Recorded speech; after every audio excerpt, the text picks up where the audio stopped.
अल्हम्दुलिल्लाहि रब्बिल आलमीन। वाह क्या मर्तबा ए गौस है बाला तेरा, वाह क्या मर्तबा ए गौस है बाला तेरा, ऊंचे ऊंचों के सरों से कदम आला तेरा, ऊंचे ऊंचों के सरों से कदम आला तेरा, सर भला क्या कोई जाने की है कैसा तेरा, औलिया मलते हैं आँखें वो है तलवार तेरा, औलिया मलते हैं आँखें वो है तलवार तेरा। सुभान अल्लाह कहना जानते हैं आप? जोर से बोलो, जोर से। बच्चों तुम मत बोलना, आप लोग बोलो सुभान अल्लाह। ये गौसे पाक का महीना चल रहा है, भले ही उनके चाहने वाले खादिम के उर्से पाक में आप शरीक हुए हैं, लेकिन ये महीना गौसे पाक का है। गौसे पाक फरमाते हैं आपका जो लक़ब है रोशन ज़मीर दस्तगीर है ना, रोशन ज़मीर का मतलब क्या हुआ? दूर से देखने वाला। बगदाद में है, हमें देख रहे हैं, समझ रहे हैं आप? बगदाद से हम गुलामों को गौसे पाक देखते हैं। आपके देखने का ये आलम है कि आप फरमाते हैं कि शरीयत की कैद न होती, रोक न लगाता शरीयत। मैं पूरी दुनिया को ऐसे देखता हूँ जैसे कोई अपनी हथेली पे सरसों का दाना, राई का दाना रखकर घुमा घुमा कर नचा नचा के देखता है। गौसे पाक फरमाते हैं शरीयत अगर रोक न लगाई होती, किसके घर में क्या पका है, कितना पका है, मैं बता देता। एक नौजवान जा रहा है, वो कहाँ से आ रहा है और कहाँ जाएगा, गौसे पाक फरमाते हैं मैं बता देता। नाली की पानियों में जो नहाने के बाद, गुस्ल करने के बाद, वजू करने के बाद उस पानी के कतरे में जो गुनाह झड़कर नाली में बह रहे हैं, गौसे पाक फरमाते हैं अगर शरीयत का योग न होती तो मैं उस पानी के कतरे को देखकर बता देता कि इस पानी में इस नौजवान का फला गुनाह धुल के आ रहा है। गौसे पाक की वो शान है।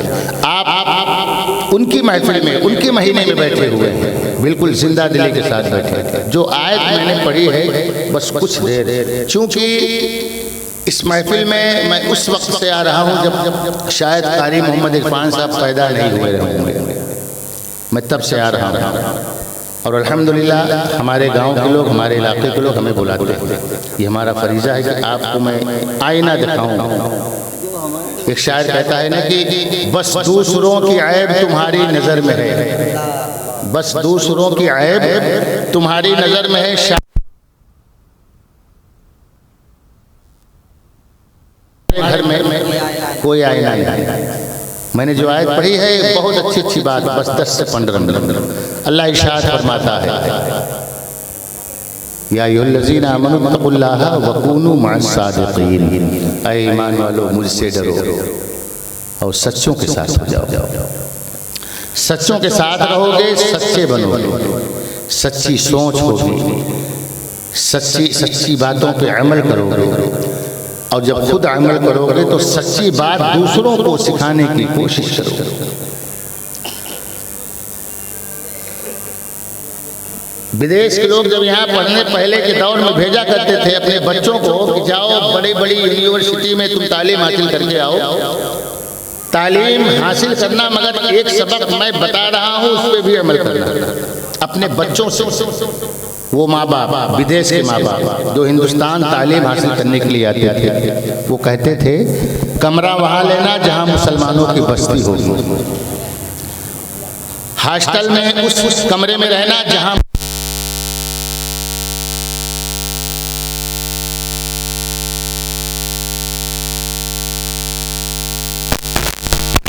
कि मुसलमान एक ऐसे कौम का नाम है, मुसलमान एक ऐसी शय का नाम है, मुसलमान एक ऐसे इंसान का नाम है कि मुसलमान सब कुछ तो छोड़ सकता है मगर अपने नबी का फरमान नहीं छोड़ सकता।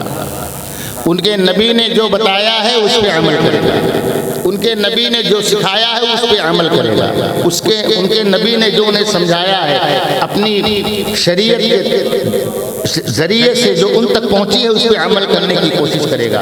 वो तालीम हासिल करने आए हैं, तालीम तो कॉलेज और यूनिवर्सिटियों में हासिल कर रहे हैं, लेकिन तरबियत हम मुसलमानों से हासिल कर रहे हैं। इनके अंदर ये अच्छाई है। ये खाना खाएंगे तो अपने नबी की सुन्नत पे अमल करते हुए खाएंगे। ये लिबास पहनेंगे तो अपने नबी की सुन्नत के तरीके से लिबास पहनेंगे। इनका हर अमल अपनी नबी की सुन्नतों पे होगा। ये पहले के लोग मुसलमानों की अच्छाइयों को देखकर किसी गांव में चले जाते थे, वहाँ के साफ साफ माहौल को देखते थे, वहाँ की चमकती दमकती सड़कों को देखते थे, लोग ये कहने पे मजबूर हो जाते थे लगता है ये मुसलमानों का गांव है, यहाँ साफ है। क्यों जानते हो?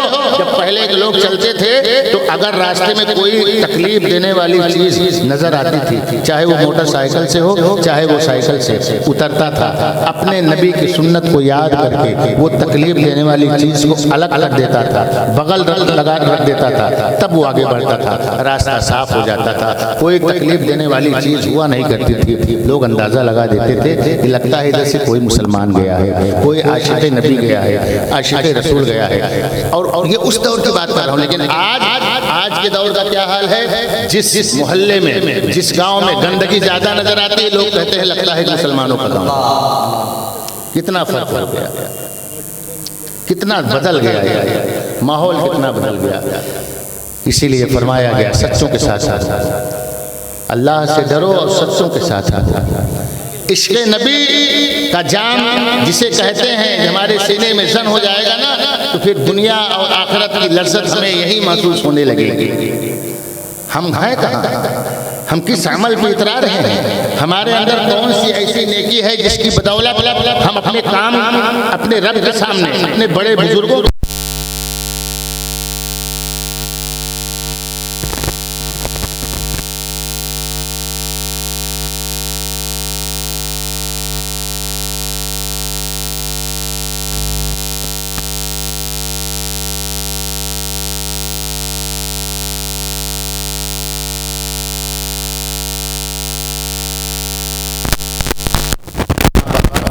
मेरी कीमत आपने अदा कर दी।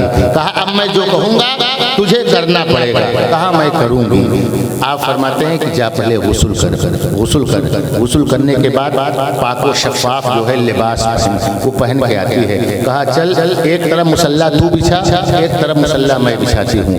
अब एक तरफ रवायत मुसल्ला बिछाती है, एक तरफ आप मुसल्ला बिछाते हैं। कहते हैं नवाफिल पढ़, रात भर नवाफिल पढ़ी जा रही है, नवाफिल पढ़ी जा रही है। नवाफिल पढ़ते पढ़ते भोर का वक्त हो जाता है। वो भोर का वक्त जिस वक्त के बारे में मुस्तफा जाने रहमत इरशाद फरमाते हैं, भोर के वक्त आसमान पर, आसमानी दुनिया पर फरिश्तों के दरमियान रब तआला तशरीफ लाता है और आवाज देता है कोई जो दुकान खोले हुए है, रोजी के लिए परेशान है, दिन भर दुकान में बैठता है, उसको इतनी रोजी नहीं मिलती कि फरागत से उसकी जिंदगी गुजरे। है कोई बंदा जो इस वक्त दुआ करे कि मौला मेरी रोजी में इजाफा कर दे, मेरी रोजियों में बरकतें डाल दे, मेरी रोजी में रहमतें डाल दे। वो बंदा अगर उस वक्त दुआ मांगे तो अल्लाह इरशाद फरमाता है मैं उसे इतनी रोजी अता कर दूंगा। वो परेशान हो जाएगा, दुकान छोटी सी, ग्राहक कम आ रहे हैं, लेकिन बरकतें इतनी हो रही हैं, इतनी रहमतें हो रही हैं, लेकिन इस वक्त हम तान के सोए हुए होते हैं।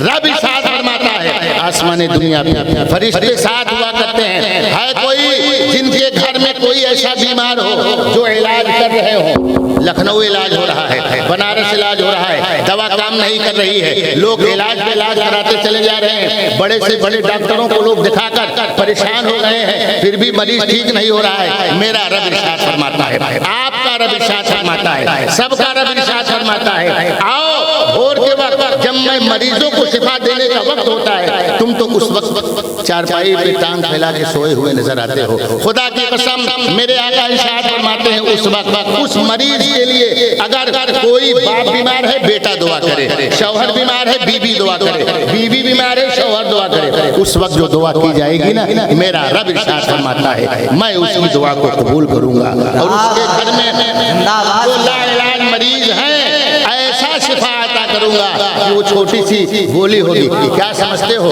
क्या समझते हो आप? डॉक्टर दवा देता है, छोटी सी टेबलेट हुआ करती है, एक सिरप हुआ करता है। जब हम मरीज के लिए वो गोली टेबलेट और कैप्सूल और सिरप लेके आते हैं ना, वो छोटी सी गोली भी रब की बारगाह में होती है। ये मेरे रब ये फला है, इस मरीज के लिए ये टेबलेट लेके आया है, अभी ये मरीज मुझे खाएगा, ये अल्लाह तेरा क्या क्या हुक्म है, मैं इसे शिफा पहुंचाऊं कि ना पहुंचाऊं। सीरप का एक एक कतरा रब की बारगाह से पूछती है, ए मौला ये अभी मुझे पिएगा, इस डॉक्टर ने दिया है इसको शिफा देने के लिए, ए मौला ये मुझे पिए, मैं इसे शिफा पहुंचाऊं कि ना पहुंचाऊं। जब तक अल्लाह का हुक्म नहीं होता उस मरीज को शिफा नहीं मिलती, वो मरीज ठीक नहीं होता। क्यों? अगर बीमारी देने वाला है उस बीमारी से दूर करने वाला भी वही रब है। रब इरशाद फरमाता है, आओ भोर के वक्त, उसी वक्त हजरत बायजीद बुस्तामी रज़ियल्लाहु ताला अन्हु जब भोर का वक्त होता है रब की बारगाह में अपने दामन को फैला देते हैं, अर्ज करते हैं, मेरे मौला, ए मेरे रब, ए रब्बे कायनात, ए रब्बे मुस्तफा, इस औरत को तू देख रहा है, इस बंदी को तू देख रहा है, गुनाहों के दलदल में फंस चुकी थी, ये अय्याशी, ये बच्चों को अपनी अय्याशी के गिरफ्त में फंसा चुकी थी। मौला मैंने इसको गुनाहों से दलदल से निकालने के लिए आज की रात तेरी बारगाह में झुकाने के लिए सर्व सुजूद कर दिया हूँ। मौला अब इसकी जो जहाँ तक मेरा काम था मैंने ला दिया है, अब इसके आगे की मंजिल तय कराना तेरा काम है। आवाज आती है, बायजीद घबरा मत, इसको मैंने पाक कर दिया, ऐसा पाक किया, ऐसा पाक किया कि इसको ये हुक्म दे, ये निकाह करे, अपने नबी की सुन्नत पे अमल करे, और इसके बतन से जो बच्चे पैदा होंगे सिर्फ इसी ही नहीं, इसके बच्चों को भी विलायत का ताजदार अता करूंगा, वली बना के दूंगा। एक रात के माहौल में, एक रात की अच्छाई की सोबत में हजरत बायजीद ने एक तवाइफ को वलिया बना दिया। इसीलिए रब फरमाता है, अच्छों के साथ रहो। आज शादियों में, शादी जब होती है तो लोग मशवरा किससे लेते हैं? जो कभी शरीयत को जानते नहीं, फूफा से मशवरा लेंगे, बहनोई से मशवरा लेंगे, खालू से मशवरा लेंगे, क्या वो बताएंगे? उन्हें खाना खाने का तमीज नहीं है कि कितनी उंगलियों से खाना खाना सुन्नत है। हम इस्तिंजा करते हैं तो कैसे करें वो सुन्नत अदा हो, हम दस्तरखान पे बैठे तो कैसे बैठे सुन्नत अदा हो, हम उनसे मशवरा लेते हैं। आप अपनी शादियों का मशवरा लो ना, आलिम दीन से मशवरा लो, इंशाअल्लाह देखो आपको आलिम दीन। लेकिन लोग आलिमों की अहमियत, कद्र, इज्जत करना भूल गए हैं। सिर्फ नमाज में इमाम साहब की कदर होगी, चले जाएंगे तो लोग इनकी बुराई करेंगे। अल्लाह माफ फरमाए, माहौल ऐसा चल रहा है मेरे भाइयों। रब इरशाद फरमाता है, अच्छों के साथ वकूनू मअ सादिक़ीन, अच्छों के साथ हो जाओ। अच्छे के साथ रहोगे ना तकदीर बदल जाएगी। वरना नबी के गुलामी ने जो जिंदगी गुजारी है, गौसे पाक और हजरत फारूक आज़म रज़ियल्लाहु ताला अन्हु की जिंदगी को देखो। आप जो है रातों को गश्त किया करते थे, एक घर में कान लगा के सुनते हैं कि बच्चों की आवाज़ आती है, आवाज़ दरवाज़ा खटखटाते हैं, दरवाज़ा खटखटाते आवाज़ सुनते हैं कि बच्चा रो रहा है, उसकी माँ खाना बना रही है, और आप जो है सुन रहे हैं कि बच्चा कह रहा है कभी खाना दो, माँ कह रही बेटा खाना बना रही है। कुछ नहीं था, सिर्फ पानी डाल के बच्चे को तसल्ली दे रहे थे। सोचे कि अभी बच्चे सो जाएंगे, सुबह हो जाएगी, कल का देखा जाएगा। फारूक आज़म ने जब इतना सुना कि खाना 3 दिन से इसके घर वाले भूखे हैं, दौड़ के गए बैतुल माल, अपने कंधे पर आटे की गोनी को ला देते हैं, अपने सर पर तेल का कनस्तर लाते हैं, खादिम को बुलाते हैं कि उसके घर के लिए खाने का सामान मुहैया करो। अब जब सारे चीज इकट्ठा हो गए, आप अपने सर पे लाते हैं, खादिम कहता है हुजूर अमीर थे वक्त के 22 लाख मुरब्बा मील पर वो हुकूमत करने वाला अमीरुल मोमिनीन से वो खादिम कहता हुजूर आप अपने सर पे क्यों उठा रहे हैं, आप अपने कंधे पे क्यों उठा रहे हैं, मैं हूं ना उठाने के लिए। फारूक आज़म फरमाते हैं क्या तुम मेरे अमाल को मैदान हश्र में उठा लेगा? ये उमर का अमल है, ये उमर का ही अमल है, उमर ही इसे अदा करेगा। आप अपने सर पर कनस्तर लाते हैं तेल की, सर पे जो है कंधे पर आटे की गोनी लाते हैं, सब्जी लेते हैं, जाके दरवाजा खटखटाते हैं, और दरवाजा खटखटाने के बाद फौरन आप अपने हाथों से सब्जी काटते हैं, आटा भूनते हैं, उस ज़ईफ़ा से कहते हैं कि माई खाना बनाओ। खाना बनाने के बाद बच्चा खाता है, शर्म शेर हो जाए, बच्चा हंसने लगता है। फारूक आज़म सोचते हैं कि अब इसको और कैसे खुशी करूं, वक्त का अमीर है, नबी के गुलाम है, इन्होंने ऐसी अच्छाई सोहबत पाई है, खुदा की कसम मरते मरते ये तो मर गए, ये इस दुनिया से रहलत कर गए, मगर अपने मुस्तफ़ा के कानून को जिंदा करके गए। सोचते हैं इस बच्चे को अब और ज्यादा कैसे खुश करूं। फारूक आजम रज़ियल्लाहु ताला अन्हु जो है, बाप अपने बेटे के लिए घोड़ा बन जाता है ना, घोड़ा बन जाता है, आप घोड़ा बन जाते हैं उस अजनबी अपने गांव के बच्चे के लिए, और कहते हैं बेटे मेरे पीठ में लग जा। अब वो जब बच्चा पीठ में आके बैठता है, खेलता है, मुस्कुराता है, फारूक आजम सोचते हैं हम बताऊं तो कैसे बताऊं। ज़रीफ़ा से कहते हैं माँ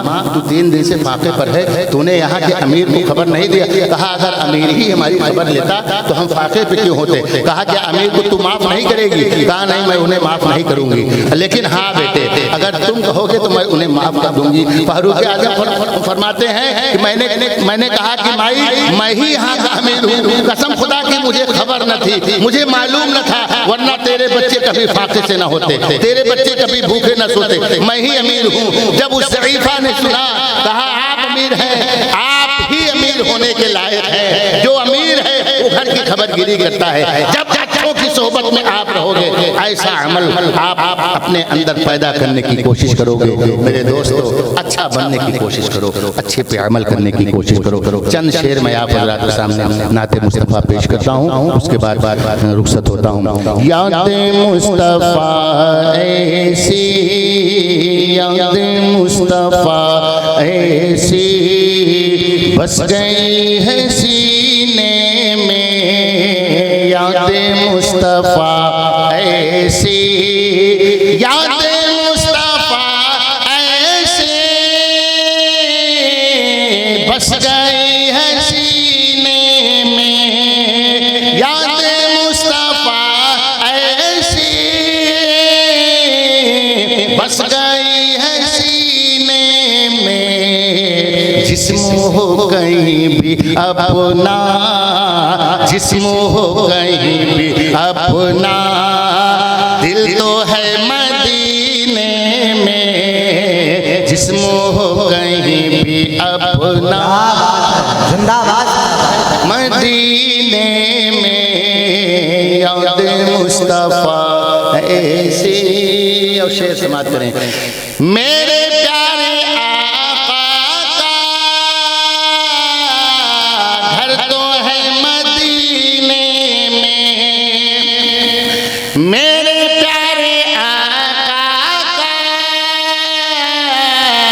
घर तो है मदीने में। हम अगर वो रहते, हम अगर वो रहते हैं आशिकों के सीने में, हम अगर वो रहते हैं आशिकों के सीने में, आशिकों के सीने में मुस्तफ़ा है। देखो हम वो चीज़ हैं, आप हम जानते हैं कि हम लोग कभी याद करके नहीं बैठते, चाहे 2 3 4 पूरी रात तकरीर बोलवा लो, न थकूंगा और न उबूंगा न उबने दूंगा। लेकिन चूंकि हमारे मेहमान जब से ऐसे कारी खान साहब आए, अच्छे अच्छे लोग, ये जलसा भी बड़ा शानदार पहले से हो चुका है।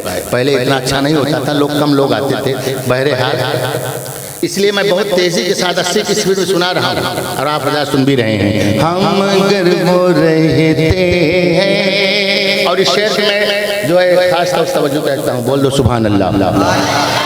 मदीना शरीफ और जन्नत, मदीना शरीफ और जन्नत। कौन है ये दीवाना, कैसा है ये दीवाना, कौन है ये दीवाना, कैसा है ये दीवाना, जो जन्नत में भी कहता है, जन्नत में भी कहता है हमको जाना है मदीने में, जन्नत में जो। माशाअल्लाह माशाअल्लाह या रसूल अल्लाह, गौसे आज़म दस्तगीर, कौन है ये दीवाना, कैसा है ये दीवाना, जो जन्नत में भी कहता है, जो जन्नत में भी कहता है हमको जाना है मदीने में। जन्नत में जो कहता, नात बहुत बड़ी है लेकिन आखिरी शेर सुन लीजिए। जन्नत में जो कहता है हमको जाना है मदीने में, बाद मेरे मरने के सारे लोग यूं बोले, बाद मेरे मरने के सारे लोग यूं बोले, आदमी ये अच्छा था, आदमी वो अच्छा था जो मर गया मदीने में, आदमी वो अच्छा था जो मर गया मदीने में। याद मुस्तफा अतार भाई कहें दो तीन शेर। मेरा दिल और मेरी जान तुम्हारी गलियां, मेरा दिल और मेरा दिल और मेरा दिल और मेरी जान तुम्हारी गलियां, मेरी बख्शिश का है सामान तुम्हारी गलियां, मेरी बख्शिश का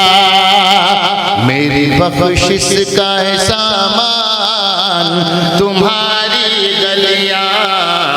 एक दो जाम से रिंदों का भला क्या होगा, और देना ही है तो पूरा महफदा दे दे। मेरी बख्शिश का है सामान तुम्हारी गलियां। और बहुत अच्छा शेर, जिसको अल्लाह ने ईमान की नजर दी नहीं, जिसको अल्लाह ने जिसको